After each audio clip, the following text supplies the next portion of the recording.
যে কোনো সিরিজ জয় এটা একটা ভালো ফিলিংস অ্যাজ এ ক্যাপ্টেনের জন্য, এবং আমার মনে হয় আপনারা অনেক খুশি অ্যাজ এ বাংলাদেশি ফ্যানরা যারা ক্রিকেট লাভার তারা অনেক খুশি যে আমরা শ্রীলঙ্কার মাঠে এসে ম্যাচ জিততে পারছি। I am very happy at the moment. আর শাক মেহেদীকে খেলানোর পিছনে একটা যেটা রিজন ছিল সেটা হচ্ছে যে আমি জানি বা আমরা বিলিভ করি শাক মেহেদীর যে স্কিল আছে, কলম্বোর যে উইকেট এটা তার জন্য সুইটেবল। অ্যান্ড তার মানে এটা না যে শাক মেহেদী ভালো উইকেটে বা অন্য কোনো উইকেটে ভালো বল করবে না। যখনই আমি জানি যে আমার এখানে টি-20 একটা ম্যাচ আছে লাস্ট গেম, আমার তখন থেকে আগে থেকে প্ল্যান ছিল যে এই মাঠে কেউ খেলুক আর না খেলুক শাক মেহেদী খেলবে। আর এটার মানে এটাও না যে মিরাজ খুব একটা ভালো বোলার না বা ভালো ব্যাটসম্যান না।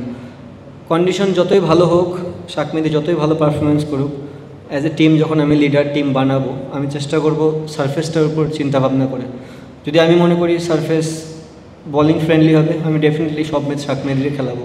যেদিন বুঝবো যে না সারফেস একটু ব্যাটিং ফ্রেন্ডলি, মেহেদী মিরাজ কামব্যাক করবে। সবসময় তো আমাদের চেষ্টা 100% দেওয়ার চেষ্টাই করি, প্র্যাকটিসও করি যেন 100% দিতে পারি। বিলিভ তো সবসময় আছে, লাস্ট 10 বছর ধরে ক্রিকেট খেলতেছি, বিলিভে কখনই কম ছিল না। সো আমার মনে হয় এক তো হচ্ছে হাঙ্গারনেস, যেহেতু অনেকদিন ধরে রান করতেছিলাম না, চেষ্টা করতেছিলাম যে অপরচুনিটি কখন আসবে, ওই অপরচুনিটিটা কীভাবে গ্র্যাব করতে পারি। আমার মনে হয় ওইটা একটা প্লাস পয়েন্ট ছিল আমার সেকেন্ড টি-20টা। আর অ্যাজ এ টিম যখন আপনি ম্যাচ জিতবেন আমার মনে হয় এমনি একটা আলাদা চেহারা চেঞ্জ হয়ে যায়, বুস্ট আপ হয় সবাই। আর সেকেন্ড টি-20টা দেখেন একটা বিগ মার্জিনে জিতাম। এনি ডেতে আপনি টি-20 ফরম্যাটে 83 রানে জিতবেন মানে একটা হিউজ অ্যাচিভমেন্ট। আমার মনে হয় কনফিডেন্সটা সবার ভিতরে ছিল অ্যাজ এ হোল টিম।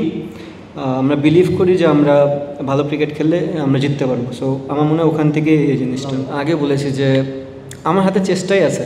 আমি এমন না যে আমি হোটেল রুমে বসে থাকি সবসময়, প্র্যাকটিস ডেতে প্র্যাকটিসে আসি, চেষ্টা করতেছি। অ্যাজ এ প্লেয়ার আপনি চেষ্টাই করতে পারবেন, হার্ডওয়ার্ক করতে পারবেন।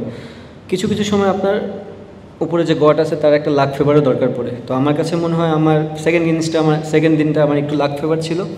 ক্রিকেটে আপনার লাক ফেভারটা এইভাবেই কামব্যাক করে যে আপনি একটা দিন ভালো ক্রিকেট খেললে আপনার এমনি কনফিডেন্স লেভেল একটু আপ হয়ে যায়। তো আমার মনে হয় আমি নট অনলি দিস সিরিজ, আমি যে কোনো সিরিজের আগে আমি চেষ্টা করি এবং যতদিন ক্রিকেট খেলবো আমি সেই জিনিসটাই চেষ্টা করব প্র্যাকটিসেও করার এবং ওইটাই ইমপ্লিমেন্ট করার জন্য মাঠে।